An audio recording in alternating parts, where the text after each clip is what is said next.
Good morning, happy Friday Focus. I'm sorry I haven't been on here live for the last couple of weeks, but things have obviously been a little bit tricky for me. I hope you are all well, enjoying school holidays. If it's school holidays time for you, it's great with a little bit of sun out there at the moment. I'm not sure what it's going to do, but anyhow. So today we are talking about 5 powerful growth strategies for your small business.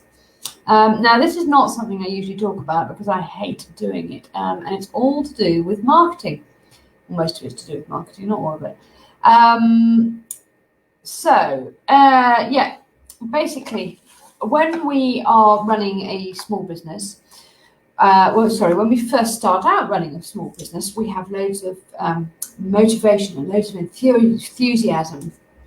But according to various statistics, including the labour statistics, UK labour statistics, 20% of small businesses fail within the first year.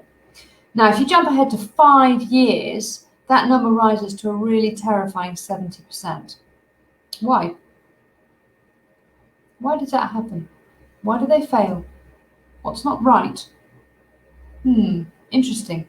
Anyhow, it's not necessarily time for you to throw in the towel quite yet, but it is very, very important to put in a strong business growth plan in place so that you can make it past that first year goalpost if you're in that first year and continue to grow. And there are certain ways that you can continue to grow.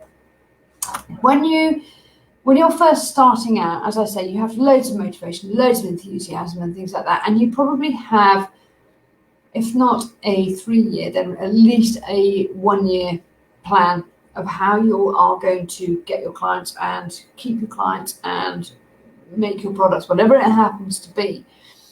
But how much of that is actually a growth plan and how much of that is let's just get through the first year and keep going? If you don't have a growth plan, then if that's what you're wanting to do in your business, not everybody wants to grow. Not everybody wants to go. Quite a lot of people actually just want to keep their businesses going as they are, and that's it. They're quite happy with that. But if you do want to grow, then you do need a growth plan. So how do you set a growth plan up? What does it mean and how does it all work? So I'm going to go through 5 really powerful strategies here. Firstly, increase your market penetration. This is so important. Your market penetration means the sales volume of goods or services, depending on what you're doing, in relation to its total target market. So increasing your market penetration should in turn increase your market share for that particular product or service that you're selling. Ramping up your advertising efforts and creating attractive promotional offers are 2 very, very reliable ways of increasing your market penetration. Broadening your range of products or services can also prove quite effective as well. Number 2 is market development. If your market has been saturated or you're really struggling to attract customers in your local area, if that's what you're trying to do, then it's time to really think about market development. Market development means finding new customers for your current product, basically. This could mean business-to-business marketing. It could mean promoting your products to a different demographic. It could mean expanding into international markets. It could be anything to do with that, to be quite honest with you. For instance, if you're running a spa or a treatment centre of some sort, you might consider selling your signature products via a local market or something like that, or local cosmetic store or something like that. Similarly, if you are running a restaurant, if you're a restaurant owner, you might expand to offer catering for private parties or business conferences, which may be not more lucrative, but as lucrative as your restaurant, and actually increase your market penetration. Expanding your product line. So expanding your range of products or services can be really beneficial and make your business significantly more appealing to your target market. It's a really, really great way to refresh customer interest and also to generate a bit of a buzz to help you attract new customers. So it could be that you already offer a really large range of products. If this is the case, then perhaps you need to look at how much revenue each of those products is bringing in. So have you done a break-even point for every single one of those products? Because if you haven't, you really should be doing that. Break-even point, do you know what a break-even point is? Or how to work it out even? A break-even point is, it's the point at which your products or your services are, how do you explain it? What's the easiest way to explain it? It's where your product, the sales of your products or services, are meeting exactly where your expenses are. So you're not making a profit, but you're not making a loss, basically. It could already be that, as I said, that you already have a large range of products or services. So when you can look at each particular one in detail to make sure that they are actually producing the sales that you're wanting to do, and actually producing the profit that you want. It's not just the sales, it's the profit as well. And maybe you can phase out the weaker performing ones. Excuse me. Marketing channels is number 4.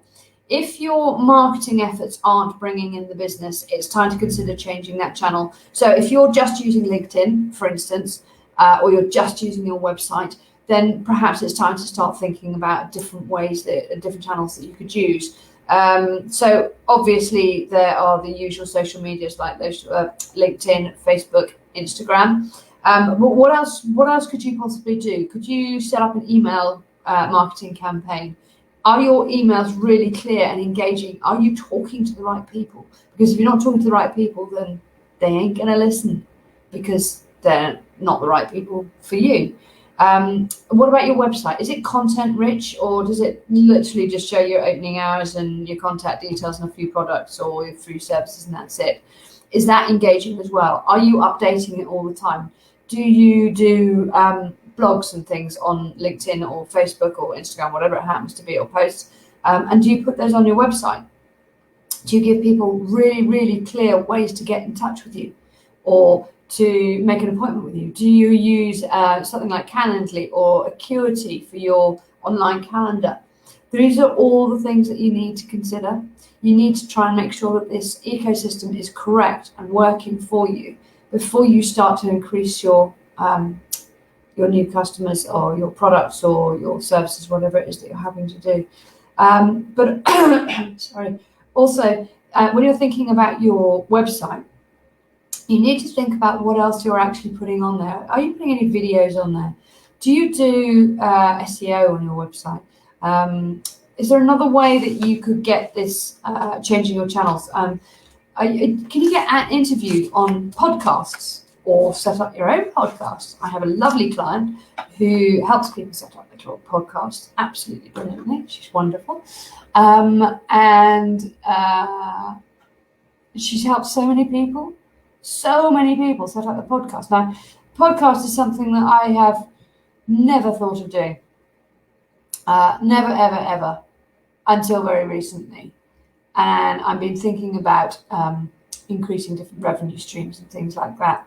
I'm going to be offering various courses for those who can't afford to work with me at the moment, but they want to set up profit first. They want to get things up and running and sorted so that they can increase their profits, so that they can afford me in a year's time or whatever. So I'm doing various courses on bookkeeping 101, payroll 101, profit first 101, things like that. Just the absolute basics of how to set it up yourself.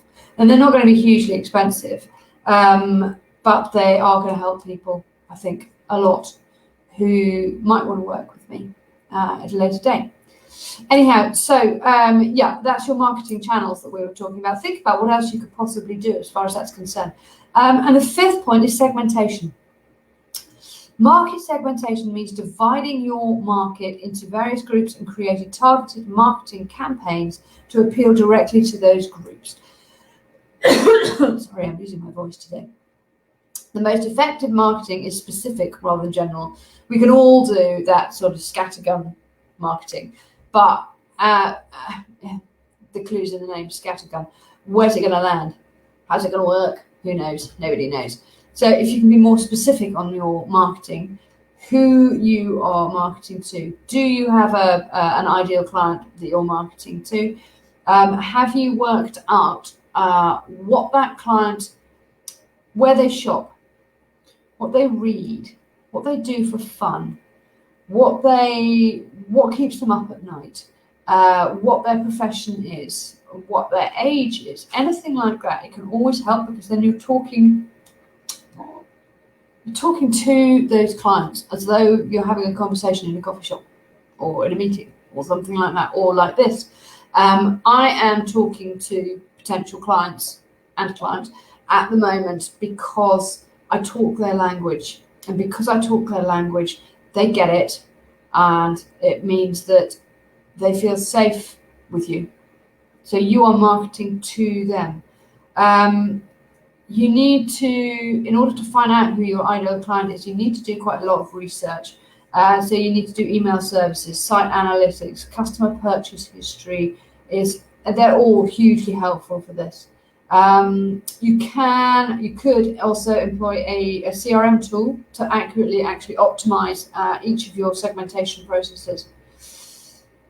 But the most important thing to do is to have the plan. Once you have the plan of how you're going to do this, it's much, much easier to implement it. And sometimes you don't want to implement it yourself. I hate marketing. I can't bear marketing, but it's something that I have to do. So I do all the back work for my marketing, all my content and stuff like that for my blogs and all my posts which go on LinkedIn and Facebook. I can't work Instagram, don't know how to work it. And actually I'm not that interested in Instagram either. So I do all the back work, and then I pass everything to my VA to brand, sort out, and she posts it all on Canva, planner thingy, what's it. And I know that every week it's done. So on a Tuesday, I post a question. On a Wednesday, I always post a quote. On a Thursday, my blog goes out onto LinkedIn and Facebook. And on a Friday, I do my Friday Focus. And they're all linked together. So each week, I know, like, for instance, this week, what on earth we're actually talking about, which is the growth strategies for your small business. And it means that all of the quotes and the questions and everything else are all linked together. And it means that you've got a presence on social media, continual presence on social media. And it means that people start to look out for things. People start to look out for my Friday Focuses. They may not comment on them live, but that's absolutely fine. I'm not bothered whether they're live particularly. The point is that they come back afterwards, and I get a lot of comments afterwards, which is lovely. So if you are struggling to grow your small business, then hopefully those 5 strategies might help you a bit. If you use them correctly, they should really help you grow at quite a sort of steady and sustainable rate. And that is what you want. You do not want to grow way too quickly, because if you haven't got your foundations set up properly, then that business will possibly not succeed, because you'll suddenly get all these massive expenses on top of the revenue. Your profit won't be any bigger, and suddenly you'll be thinking, oh my God, I've got all of this extra stuff and I'm actually not earning anymore. What's going on? Something not quite right. So think about how you can employ these 5 ways of increasing your market strategy. And once you've done that, you should be able to increase your profit.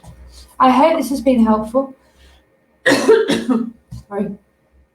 I hope this has been helpful and you've enjoyed it. And if you'd like to make a comment, please do. And if I can help you at all, please just come and talk to me on the Facebook group, or email me, or if you go to my website, hettyverney.accounting.co.uk, then you can make an appointment for a discovery call, and we can chat about what we do, how we work. And we are slightly different than a lot of accountants, but I don't think that's bad. Have a lovely weekend. Bye.